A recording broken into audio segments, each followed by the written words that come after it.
Hello everyone. Welcome to the class.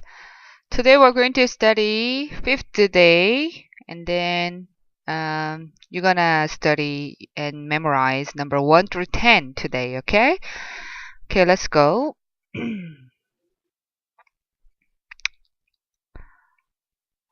자, fifth day. The number 1 is earth. earth가 있어요, 얘들아. earth 같은 경우는 우리가 지구라는 뜻이 있고 땅, 대지라는 뜻이 있어. 자, earth 우리가 solar system에 보면 이제 earth가 나오잖아요. 그죠? 우리 지구잖아요. 그죠? 그럴 때 우리가 the earth 블라블라 이렇게 얘기를 해야 됩니다. sun 같은 경우도 the sun을 붙여요. 자, the라고 하는 거는 스피커가 있고 listener가 있고 그 다음에 writer가 있고 reader가 있을 때 이제 쓰는 사람과 독자가 있고 작가와 독자가 있고 말하는 사람과 듣는 사람이 있을 때 이 사람들이 서로 알 수 있는 것을 우리는 the라는 어떤 관사라고 하거든. 이거를 정해져 있는 관사라서 정관사라고 불러요. 왜냐면 너도 알고 나도 아는데 그건 정해져 있는 거잖아. 너도 알고 나도 아는 그 펜을 달라 하면 우리는 그 펜이 뭔지 알고 딱 집어서 줄 수 있죠. 그럴 때 우리는 더라는 관사를 붙이게 됩니다. 나중에 선생님이 또 자세하게 얘기하겠지만 이 더라고 하는 거는 그러면 너도 알고 나도 아는 건데 우리가 son이라고 하는 거는 니도 알고 나도 아는 거지. 자, 나는 son을 아는데 니는 son을 모른다 이러면 이건 정말 문제가 있는 거죠. 그죠? 그래서 우리가 유일무이한 거. 그지? 그래서 우리가 뭐 earth라든지 그 다음에 sun이라든지 이런 것들 우리 더를 붙여줍니다. 반드시. 그래서 the earth is round. 지구는 둥글다. The earth began to shake. 지구가 막 흔들리기 시작했다. 큰일 나죠, 이렇게 되면. The earth began to shake. 그 다음에 이제 number 2 되면 difficult가 나옵니다. 자, difficult는 형용사예요, 형용사. 그래서 어려운 또는 힘든이라는 의미가 있습니다. 자, 그리고 명사로서는 difficulty라고 하는데, difficulty. 이곳은 복수로도 가능해요. 복수로도 difficulties라도 가능합니다. Is this a difficult problem? 자, 이것은 어려운 문제니? 자, 우리가 형용사의 역할을 쌤하고 지난번에 했죠. 형용사의 역할은 뭐예요? 보충 설명하는 보어의 자리에 오거나 또는 명사를 수식한다. 자, 명사를 수식하는데 명사를 수식할 때는 어느 자리에서 명사를 수식하니? 형용사가 앞에서 명사를 수식하더라. 근데 이 형용사가 하나의 단어가 아니고 이렇게 길다랗게 해가지고 명사를 수식한 경우도 있어. 그럴 때는 뒤에서 수식을 해줄 겁니다. 알았죠? 뒤에서 수식해주고 일반적인 우리 형용사 단어 하나는 명사를 앞에서 수식하더라 하는 거 여기까지 알아두세요. Next, exciting이 있어요. exciting. exciting은 형용사로서 아주 흥미진진한 이런 뜻이에요. 근데 지난번에도 쌤하고 했지만 exciting이 있을 수 있고요. excited가 있을 수 있습니다. excited. excite라고 하는 흥미롭다라는 단어에서 나온 형용사형이에요. 그런데 이게 ing를 붙여도 형용사고 ed를 붙여도 형용사야. 자, ing라는 ing이라는 이런 거를 붙이면 우리는 능동, 내 스스로 한다는 거고 ed를 붙이면 수동으로 내가 뭐가 되어지는 거야.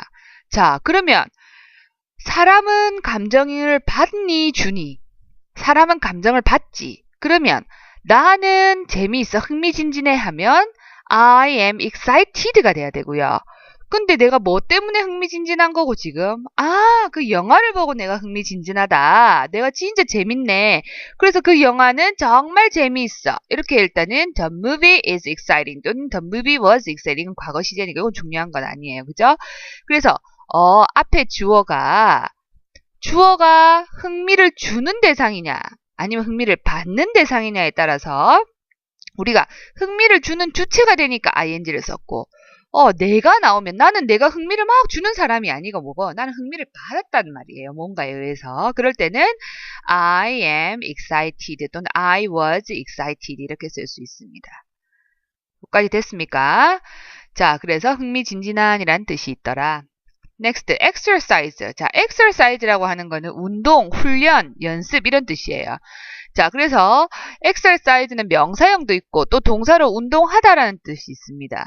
자, 그럼 한 문장 속에서 보겠어요. You should do more exercise. 자, 너는 더 많은 운동을 해야만 해. 자, do라고 하는 거는 하다라는 의미지. 그리고 얘는 뭐를 하는데? exercise, 운동. 얘는 명사로 쓰인 거예요, 지금.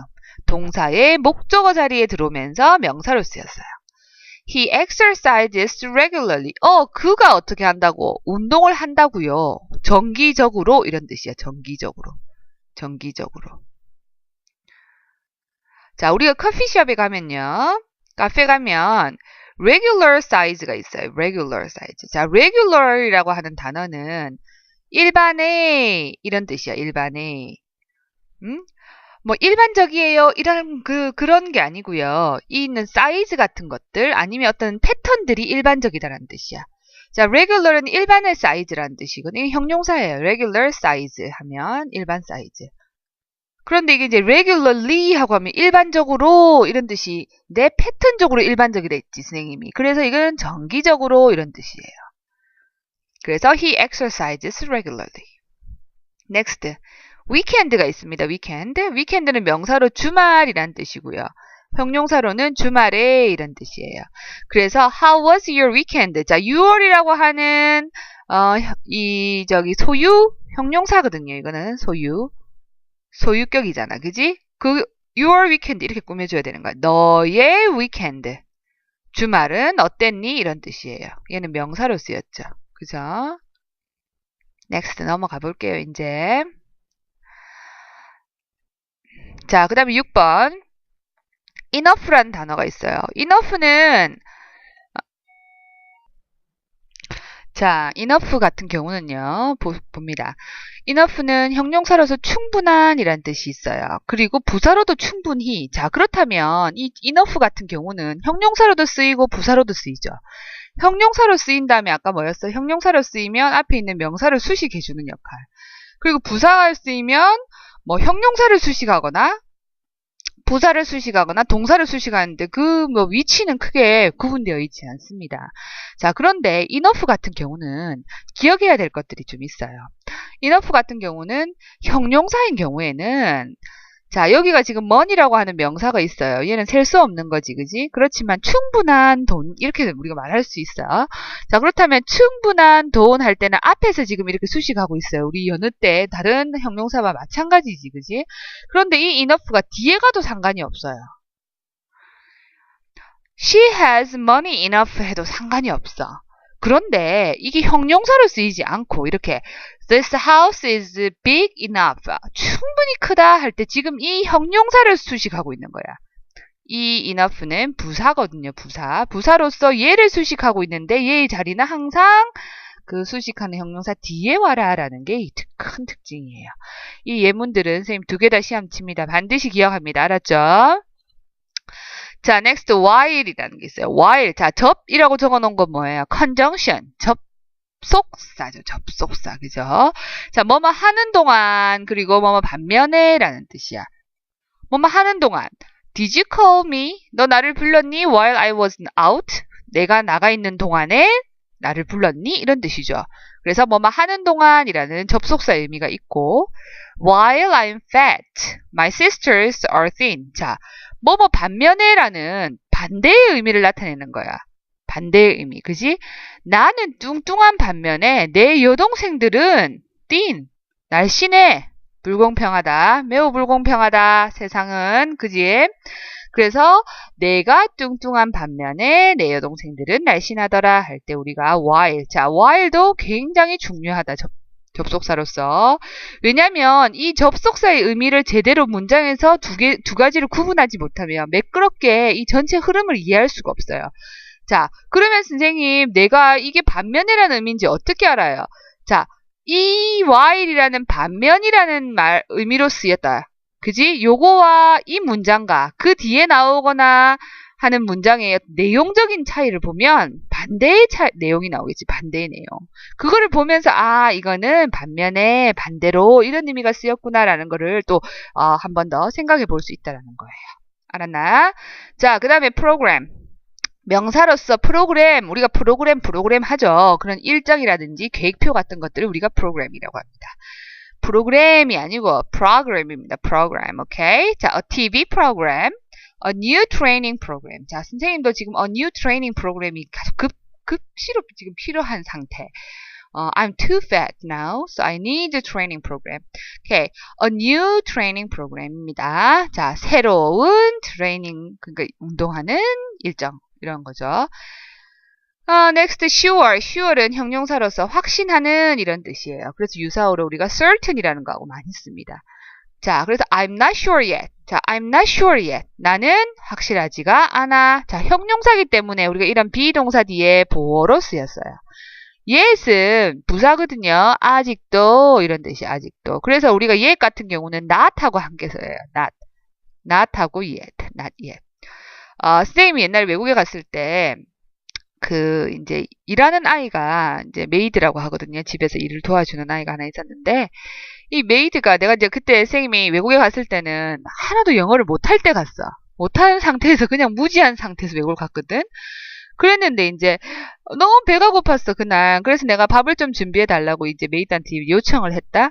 요청을 했는데 가서 이제 배가 너무 고프니까 내려가서 다 됐냐고 굉장히 막 손짓 발짓으로 물어봤더니 계속 not check 이렇게 얘기하는 거야. 그래서 내가 not check라는 말인가? 체크를 하지 말라는 말인가? 내보고 계속 이렇게 서두르지 말라는 말인가? 아니면 무슨 이게 not check 아직 지가 체크를 안 했다는 밥이 다 됐는데 체크를 안 했다는 말인가? not yet 이렇게 얘기해서 뭐 알아들을 수가 없으니 그냥 알죠 이런 좀 썩소를 날리면서 그냥 오케이 알아들은 척 하면서 이렇게 들어왔는데 나중에 보니까 not yet 이렇게 이제 쌤이 잘 못 들은 거지. not yet이라고 정확하게 발음 안 해주니까 나는 몰랐던 거지, 그지? 그래서 아직 안 됐어 이런 말이었지. 그죠? 자, dear 봅니다. dear은 친애하는, 소중한 이런 뜻이에요. 자, 친애하는, 소중한이라는 말은 무슨 말이냐면 내가 아주 소중하게 여기는 누구 이런 식으로 우리가 표현할 때 우리가 my dear 이렇게 부릅니다. 선생님 아들 보고 my dear come here 이렇게 얘기할 수 있거든요. 또는 우리가 편지를 쓸 때 어떻게 해요? dear 뭐라 쓰죠. 그죠? Dear June이라고 썼어요. 준에게 이럴 때 우리가 친애하는, 소중한, 내가 아끼는 이런 뜻이에요. 그래서 my dear Christine 하면 내가 아끼는 나의 소중한 크리스틴 이런 뜻이 됩니다. 오케이?